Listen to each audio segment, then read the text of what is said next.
There are many legends in the Himalayas. One comes from Tibet. More than a century ago, a young hunter was attacked by a bear. His wounds were so deep that he was certain to die. To save him, his father decided to offer as a sacrifice to the gods the sacred animal of the Sherpa people, the white yak. The sacrifice took place during a religious feast called Mani Rimdu, and according to the legend, the young Sherpa was saved.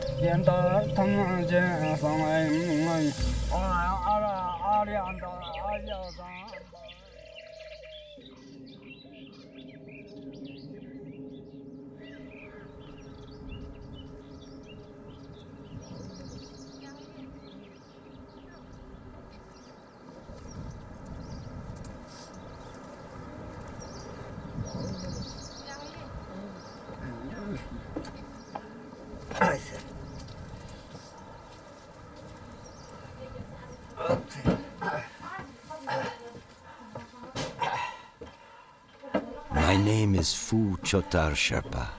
I'm 77 years old. I was born here in the Khumbu in northeastern Nepal. I live with my 2 daughters, their husbands, and their children. Soname, my youngest grandson, is ill. We have tried everything, but we cannot bring the fever down, and I am worried. At dawn, I will leave with my yaks for the high pastures. I will go and get Karsang, my white yak.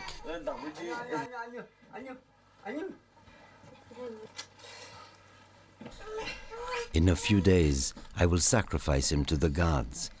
Like the young hunter's father, I will save Soname.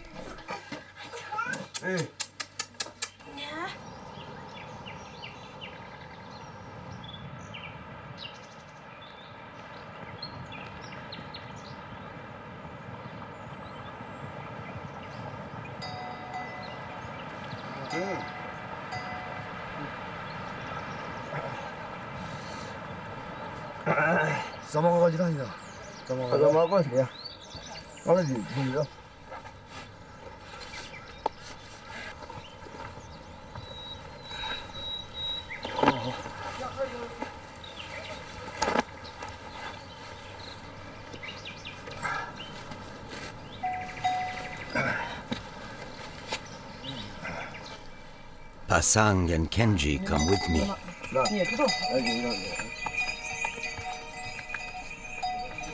We always go left around the Mani so that the gods will be kind to us. These engraved stones piled up on the side of the road all have the same prayer, Om Mani Padme Hum, which means the jewel is in the lotus. This mantra is addressed to Guru Rinpoche, the founder of Tibetan Buddhism. The legend says Guru Rinpoche was born in a lotus in the middle of the lake.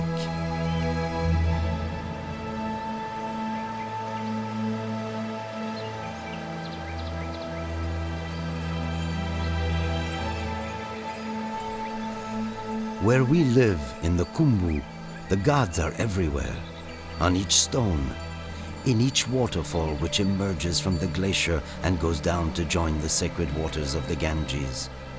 The gods are the source of all energy on earth. If we do not honor them, they will abandon our lands, which will then dry up.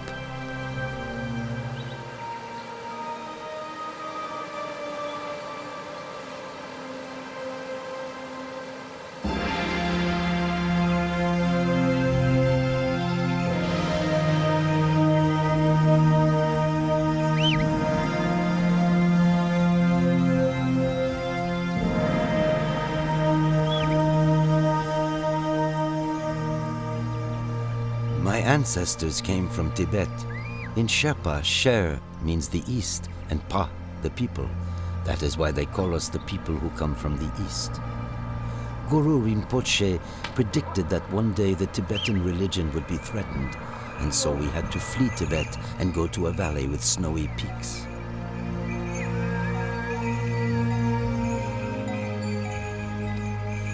"500 years ago, when the Chinese tribe, the Lolos, began to destroy our temples and persecute us, we followed this prophecy, and we found refuge here in the Khumbu.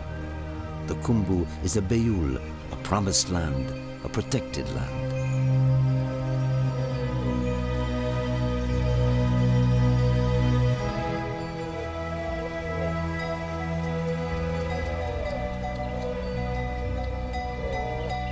We came with our yaks. For us, the yak is indispensable.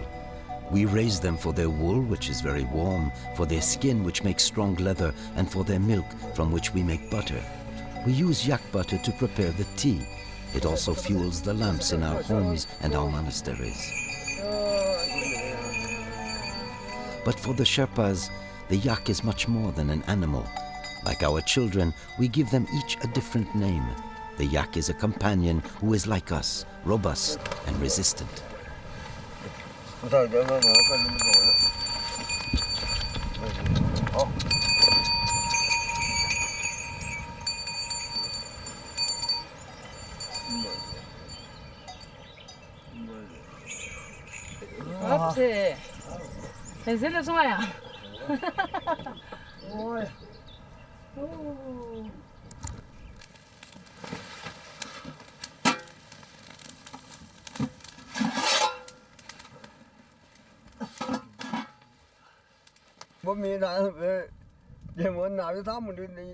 For us, the yak is a symbol of freedom. Thanks to him, our nomadic spirit is still alive, even though growing potatoes and barley have made us live in villages. The yak's fear of the summer heat takes them far from our fields. And so, before the monsoon, I go up to my high pastures at the foot of the glacier. Besides, we have to take care of the yaks, the females, who go there to give birth.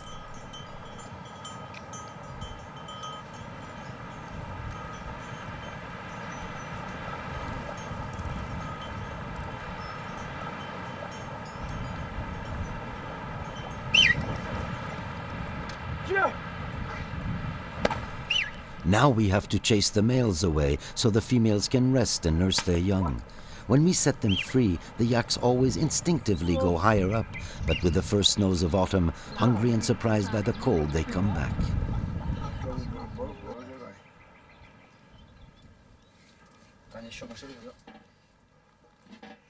I built my yersa with my own hands.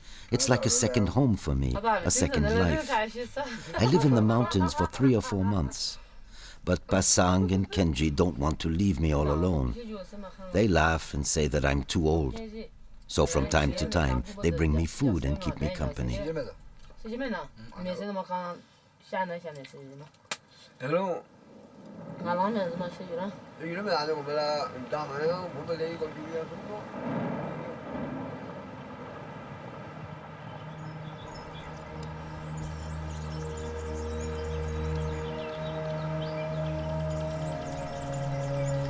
We live in the heart of Sagarmatha National Park, the highest reserve in the world.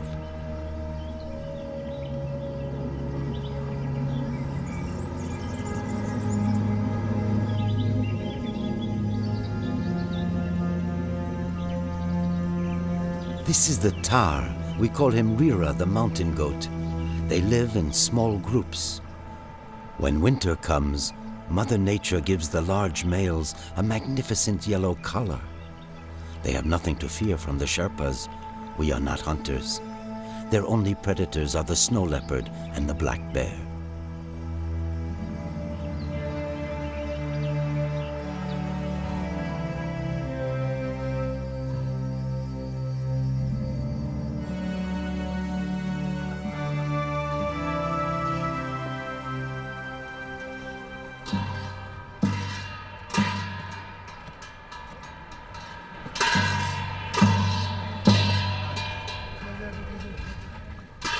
Every year in May, when the moon is full, we invite Tawache to our Mani Rimdu feast. Tawache is the god of the mountain. He protects us, and in exchange, we offer him rice and chang, our barley beer. Tawache is also the name of the mountain sacred to the Sherpas. We have a god for each mountain because the gods live in the mountains, and the mountain is a god as well. Our religion is a local religion embedded in our own familiar space. That is why the mountain is sacred.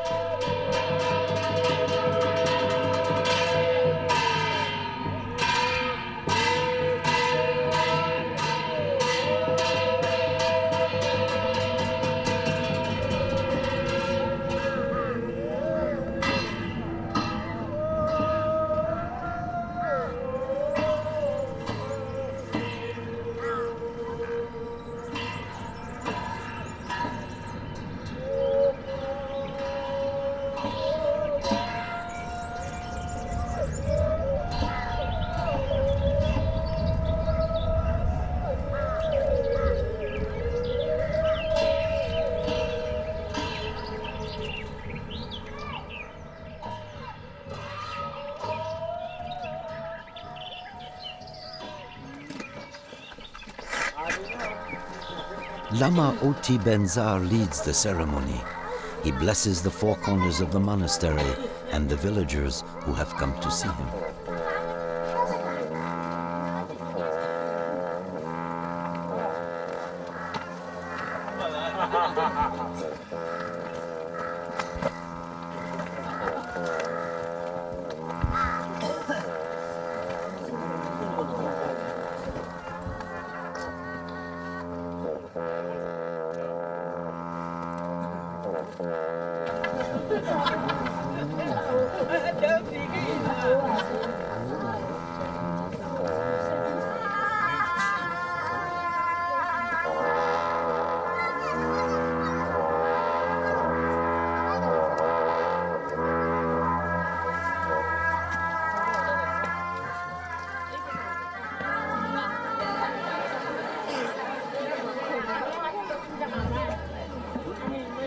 The Mani Rimdu lasts for several days, an opportunity for Sherpas from neighboring villages to come to Pengboche and to gather inside the monastery. They hardly ever come here during the rest of the year.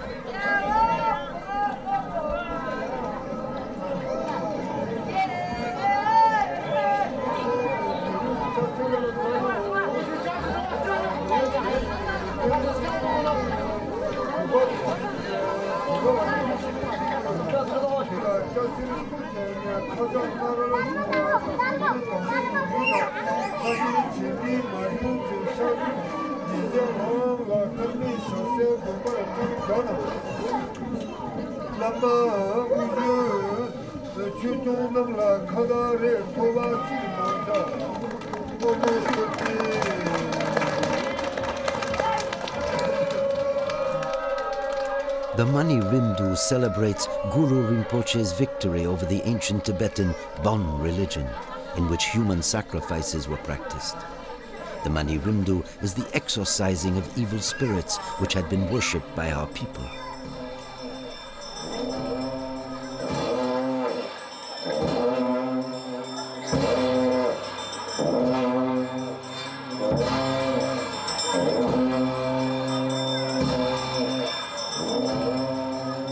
Today, the dances symbolize the time our religion, Tibetan Buddhism, was founded.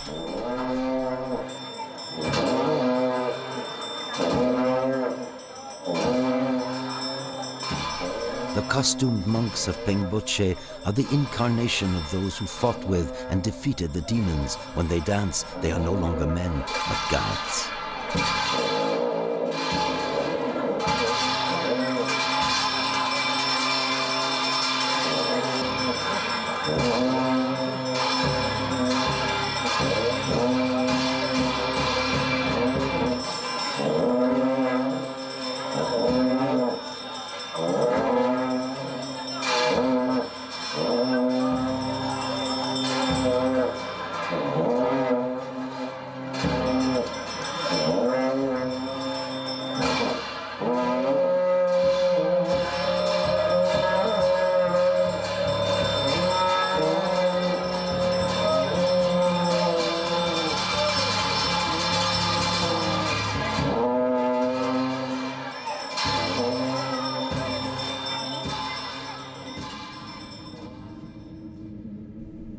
We call Mount Everest Chomolungma.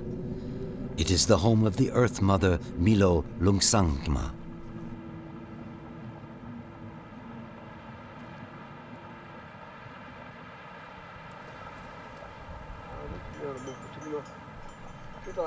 We do not think men should go up to this holy place. The gods were there before us. We live on their land, but we do not own it. To communicate with us, the gods send us dreams. To dream of a white yak is a sign that we are under the divine protection of Tawache.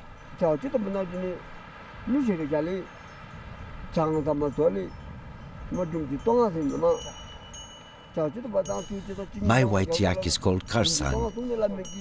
I gave him this name because it means white and pure. He is my most precious possession. He is gentle and very rare. Only one yak in 1,000 has this snow-white coat. I have only had one throughout my entire life.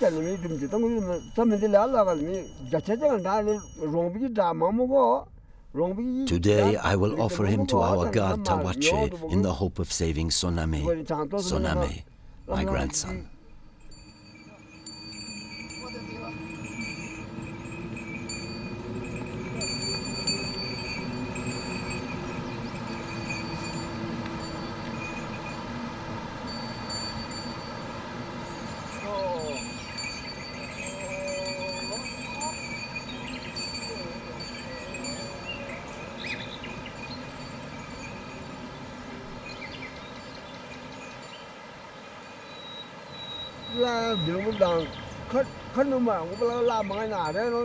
Look, just in front, there.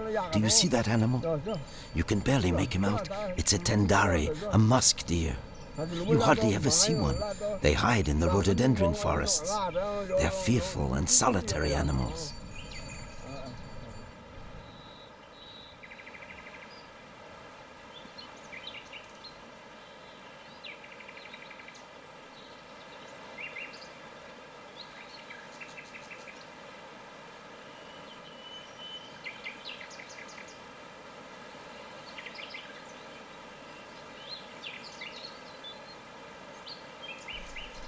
They say that the first Sherpas to come from Tibet found the Nepal route by following their trail. Later, the musk deer was hunted because its underbelly has a pouch which contains musk. Nowadays, musk is very rare and very valuable. Only the males have tusks. They say that the longer the tusks, the more musk will be in his pouch.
My old friend Han Forba's eyes can no longer distinguish light.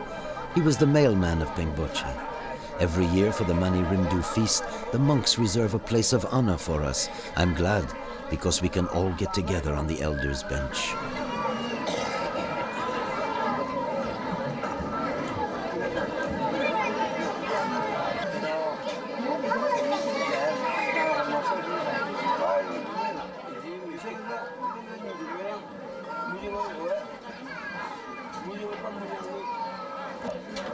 This fresco represents our most important god, Tawache. Mounted on his horse, he looks down over the 3 peaks of the Sherpa's sacred mountain. These peaks are symbolized by 3 sacred animals, the goat, the sheep, and the white yak.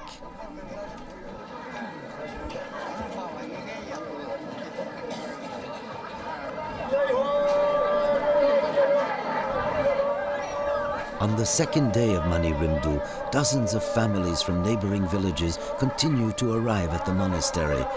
The men carry heavy sacks of rice as offerings to the community of monks in exchange for their prayers.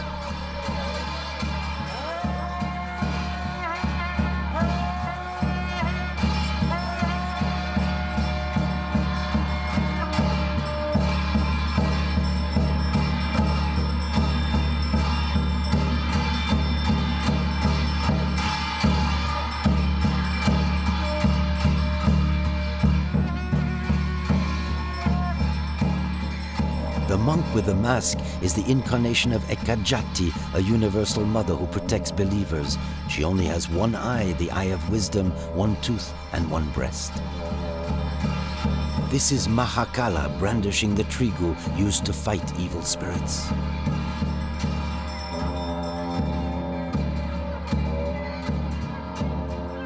Doje Trollo is the angry incarnation of Guru Rinpoche. Oti Benzar puts the prayer robes on me. Different colors symbolize the earth, the pastures, the rocks, the snow, and the sky. They will guide Karsang on his journey to the god Tawache.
It is almost time for the sacrifice.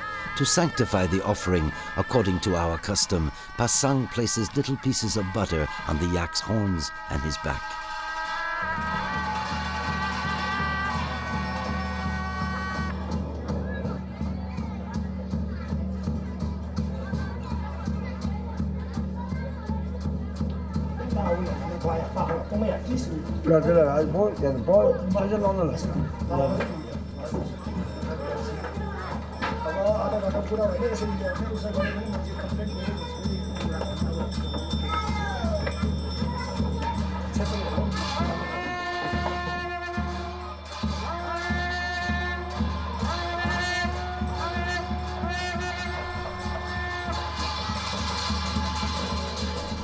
The monks' dances and prayers accompany Karsang for the last time.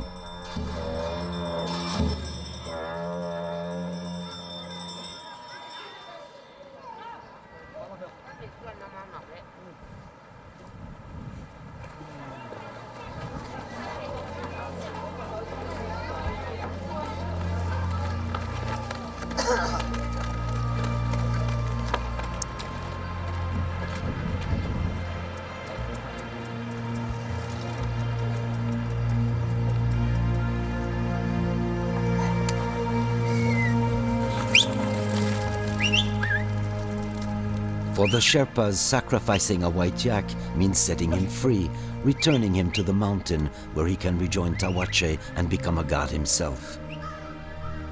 Karsang is our ambassador. He takes our prayers with him so that a child of Khumbu may once again find the strength to live.